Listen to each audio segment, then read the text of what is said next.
anak-anak.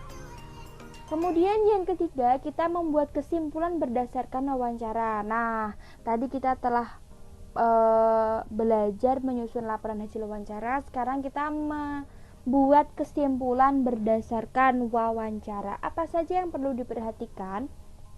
Nah, ini 3 hal yang perlu diperhatikan dalam membuat kesimpulan berdasarkan hasil wawancara.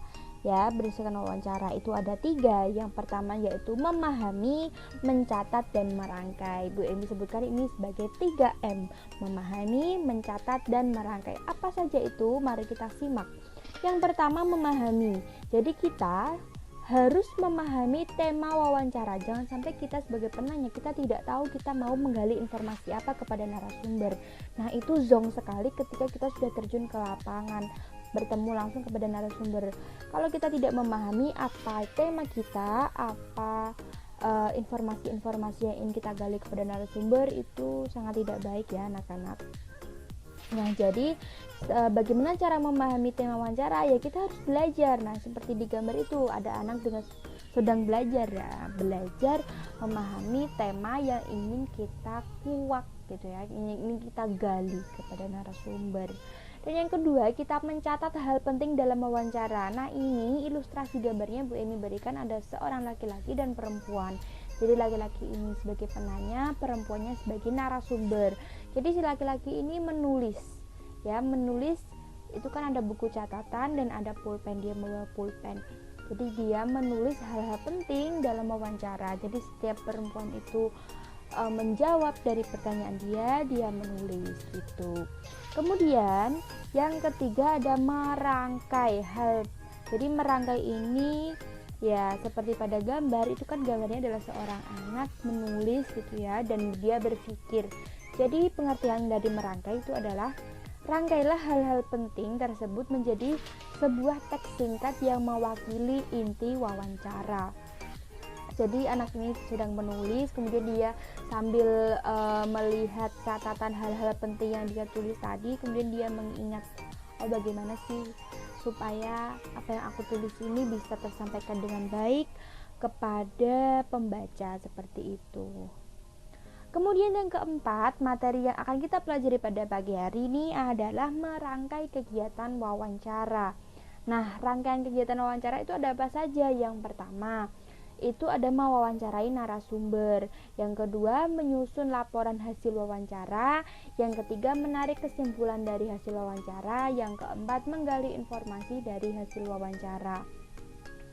Jadi anak-anak, tanpa kita sadari, kita dari tadi sudah belajar banyak tentang wawancara ya. Kita sudah belajar bagaimana cara mempersiapkan wawancara ketika mau bertemu narasumber, menentukan tema, menentukan topik. Kemudian kita juga belajar menyusun laporan hasil wawancara. Ini kita sudah sampai pada rangkaian kegiatan wawancara. Jadi dari tadi yang kita pelajari itu supaya kita lebih terperinci. Oh, apa saja sih yang rangkaian kegiatan wawancara gitu ya. Yang pertama ini mewawancarai narasumber, menyusun laporan hasil wawancara, menarik kesimpulan hasil wawancara, menggali informasi dari hasil wawancara. Jadi bedanya apa menyusun hasil wawancara dan menarik kesimpulan dari hasil wawancara? Nah, laporan hasil wawancara ini nanti berbentuk pertanyaan dan jawaban. Kemudian kalau menarik kesimpulan itu nanti dalam bentuk dibikin paragraf gitu ya, jadi supaya pembaca lebih senang untuk membaca informasi dari yang kita dapatkan dari hasil wawancara. Kemudian menggali informasi dari hasil wawancara.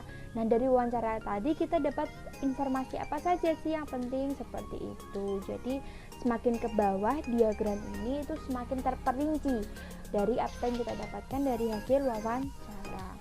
Oke, kita pelajari satu persatu, yaitu mewawancarai narasumber. Kegiatan yang dilakukan yaitu pertama menentukan tema wawancara, menentukan narasumber tentu saja, menyusun daftar pertanyaan, melakukan wawancara dengan menggunakan daftar pertanyaan yang telah disusun. Nah, ini adalah proses yang dilalui pada kegiatan mewawancarai narasumber. Kemudian yang kedua, Menyusun laporan hasil wawancara itu terdiri dari tanggal pelaksanaan wawancara, nama narasumber, pertanyaan yang diajukan kepada narasumber, jawaban narasumber kepada setiap pertanyaan. Nah, itu adalah laporan hasil wawancara. Seperti yang Bu Emi jelaskan tadi ya, jawaban narasumber pada setiap pertanyaan.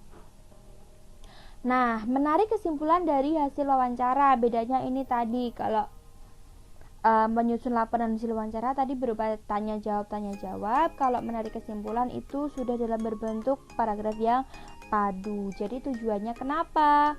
Tujuannya agar pembaca dapat memahami informasi inti dari hasil wawancara dengan lebih mudah.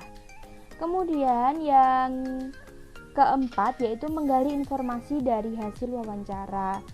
Jadi anak-anak, apabila kamu telah menyusun laporan hasil wawancara dan kesimpulannya, kamu dapat menggali informasi penting dari hasil wawancara dengan lebih mudah. Nah, itu dia pembelajaran pada pagi hari ini. Tema atau topik pada hari ini yaitu wawancara ya anak-anak. Sekian video materi dari Bu Emi. Jangan lupa ditonton video yang satunya, nanti akan Bu